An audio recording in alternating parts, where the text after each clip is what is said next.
आप सभी सुनने वालों को मेरा नमस्कार। अब इसे आगे कथा को लेके चलता हूँ मैं। अब मैं आपको सुनाता हूँ कौरव पांडवों का जन्म कैसे हुआ। तो धर्म के संबंध में बड़े बड़े व्याख्यान दिए जा सकते हैं। सत्य के संबंध में बड़ी लंबी चौड़ी डींगें हाँकी जा सकती हैं, परंतु जब धर्म के अनुसार चलने का प्रश्न आता है, सत्य पर स्थिर होने का कठिन अवसर सामने उपस्थित होता है, तब बड़े बड़े व्याख्यान दाता टरक जाते हैं। मैं उन्हें धर्मात्मा या सत्य प्रेमी नहीं कह सकता। उनका अंतःकरण उनके बस में नहीं है। उनके हृदय में धर्म सत्य पर सच्ची आस्था नहीं है।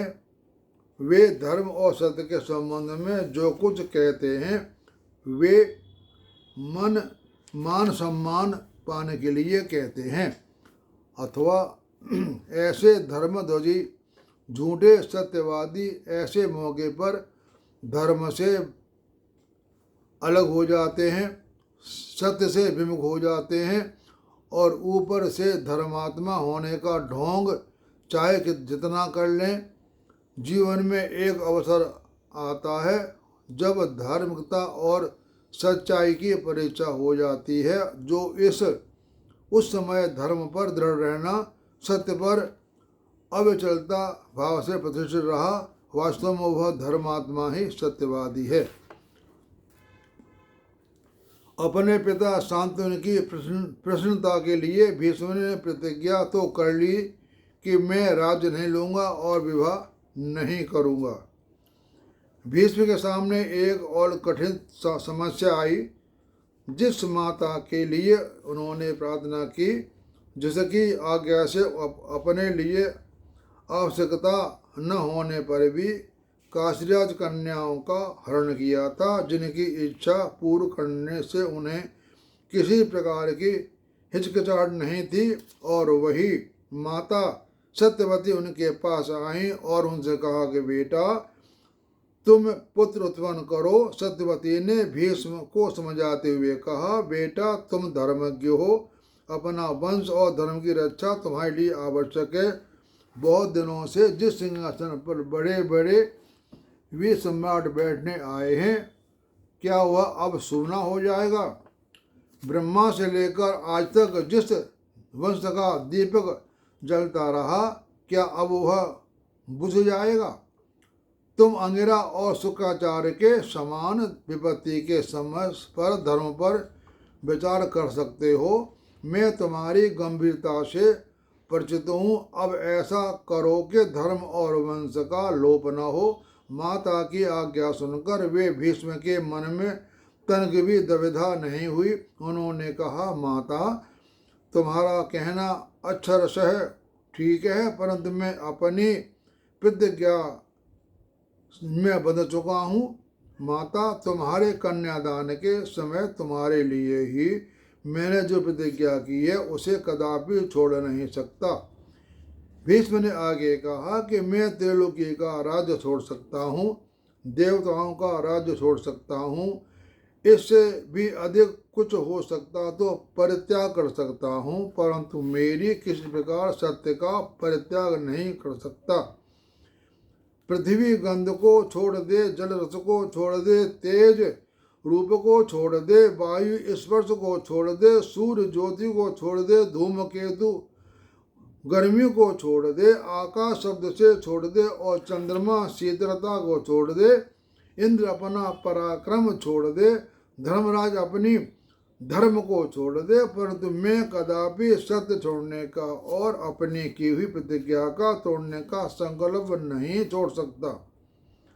अपने धर्म और सत्यवादी पुत्र के वचन सुनकर सत्यवती ने कहा, बेटा तुम्हारी सत्यनिष्ठा जानती हूँ। तुम चाहे तो अपने तपोबल से और प्रभाव से तीनों लोक और उनके अंतर्गत पदार्थों की सृष्टि कर सकते हो। मुझे पता है कि तुमने मेरे ही लिए प्रतिज्ञा की थी, किंतु अब इस कुल का लोप न हो ऐसा तुम्हें करना ही चाहिए। भीष्म ने कहा, माता तुम धर्म को देखो, कुल के मोह में पड़कर मुझे अधर्म के मार्ग में मत चलाओ। सत्य सब धर्मों से बढ़कर है। इतना उत्तम वंश में पैदा होकर मैं सत्य को कैसे छोड़ूं?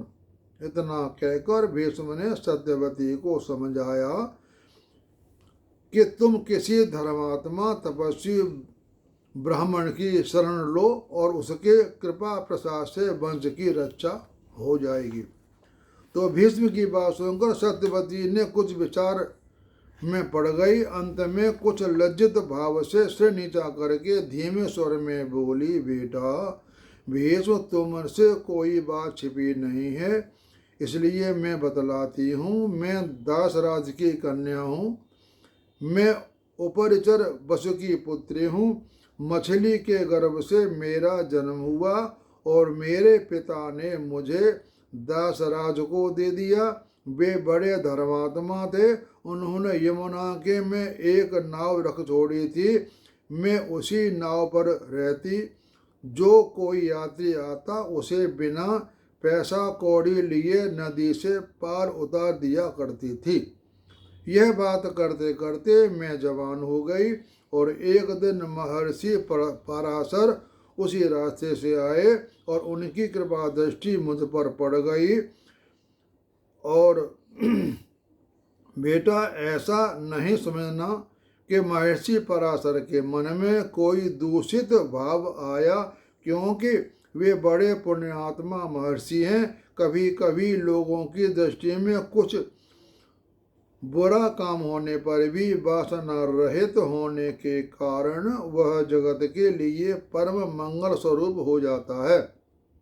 जब उन्होंने मुझसे अपनी इच्छा प्रकट की तो मैं अपने पिता और धर्म से डर गई। उनकी बात मान ली और उनके वीर से मेरे गर्भ से व्यास देव उत्पन्न हुए। ऋषि ने मुझे वर दे दिया था कि इससे तुम्हारे कन्या भाव दूषित नहीं होगा। मेरा पुत्र व्यास बड़ा ही तपस्वी और धर्मात्मा है। यदि तुम्हारी अनुमति हो तो मैं उसे बुलाऊं और उसी के वंश रक्षा का काम कराया जाए। भीष्म ने अनुमति दे दी। सत्यवती ने व्यास का स्मरण किया और वे माता के स्मरण करते ही ब्रह्म सूत्रों की रचना छोड़कर वहां आ गए। माता ने अपने प्यारे पुत्र को बहुत दिनों के बाद पाकर मारे प्रेम के हृदय से लगा लिया। इसने के सारे उनके स्तनों में दूध की धार निकल पड़ी। आंसू बहने लगे। व्यास ने अपनी माता को प्रणाम किया और उनसे अपनी योग्य सेवा की आज्ञा मांगी। सत्यवती ने उनसे आग्रह किया कि वे लुप्त हो गए हैं और भरत वंश की रक्षा करें। व्यास ने कहा, यदि तुम्हारी बहुएं मेरे बूढ़े और विकृत देह को देखकर घृणा न करें, मतलब मेरे बूढ़े रूप को देख करके घृणा न करें, मेरे शरीर से निकली हुई गंध से सहलें, मेरे रूप को देखकर डरे नहीं, तो वे उन्हें गर्व रह जाएगा। उनसे कह दो कि वे नग्न होकर मेरी आंखों के सामने से निकल जाएं, बस वे मेरी दृष्टि से ही गर्भवती हो जाएंगी। सत्यवती ने अंबिका को जाकर समझाया और किसी प्रकार डांट डपट कर उसे इतना बात पर राजी किया कि वह वस्त्र रहित होकर व्यास जी के सामने से निकल जाए। परंतु उसका हृदय यह बात स्वीकार नहीं कर रहा था। वह बड़े बड़े संकोच से अपनी आंखें बंद करके उनके सामने गई और व्यास की कृपा दृष्टि से उसे गर्व रह गया। जब माता व्यास ने पूछा तब उन्होंने अपनी दिव्य दृष्टि देखकर वह कह दिया कि यह आंखें बंद करके मेरे सामने गई थी, इसलिए इसका पुत्र अंधा होगा, परंतु उसके 100 पुत्र होंगे। माता ने प्रार्थना की कि एक पुत्र और उत्पन्न करो बेटा, क्योंकि अंधा तो राजा ही होगा ही नहीं। तो अम्बालिका के ऋतु धर्म होने पर फिर व्यासदेव आए। सत्यवती के प्रेरणा से वह उनके सामने आंखें खोले हुए गईं तो अवश्य, परंतु मारे डर के उसका शरीर पीला पड़ गया। तो व्यास ने कहा कि तुम मुझे देखकर मारे डर के पीली पड़ गई, इसलिए तुम्हारे गर्भ से जो पुत्र होगा वह पांडुवर्ण का होगा, पीले रंग का। माता की जब यह समाचार मालूम हुआ तो उन्होंने व्यास ने पुनः प्रार्थना की कि तुम एक पुत्र और उत्पन्न करो। व्यास जी ने इस बार भी स्वीकार कर लिया। कुछ समय बीतने पर अंबिका ने पुनः ऋतु स्नान किया और सत्यवती ने व्यासदेव का स्मरण करके उन्हें बुलाया। इस बार भी अंबिका की हिम्मत करके उनके सामने जाने की नहीं पड़ी। उसने अपनी एक सर्वांग सुंदरी दासी उनके सामने भेज दी। तो व्यासदेव ने उसके आचरण से बहुत प्रसन्न हुए। उन्होंने वर दिया कि आज के तुम दास भाव से छूट जाओगे, तुम्हारा बालक संसार में परम धार्मिक और बड़ा बुद्धिमान होगा। ब्याजी महाराज चले गए। अंबिका के गर्भ से धृतराष्ट्र और अंबिकालिका के गर्भ से पांडु और दासी के गर्भ से विदुर का जन्म हुआ। यह महात्मा भीष्म बड़े प्रेम से भगवान भजन करते हुए इनका लालन पालन करने लगे। ये मैंने आपको कौरव पांडव की कथा सुन दी, आपने बड़े ध्यान से सुनी। आपका बहुत मैं आभारी हूँ। आप सबको मेरा नमस्कार।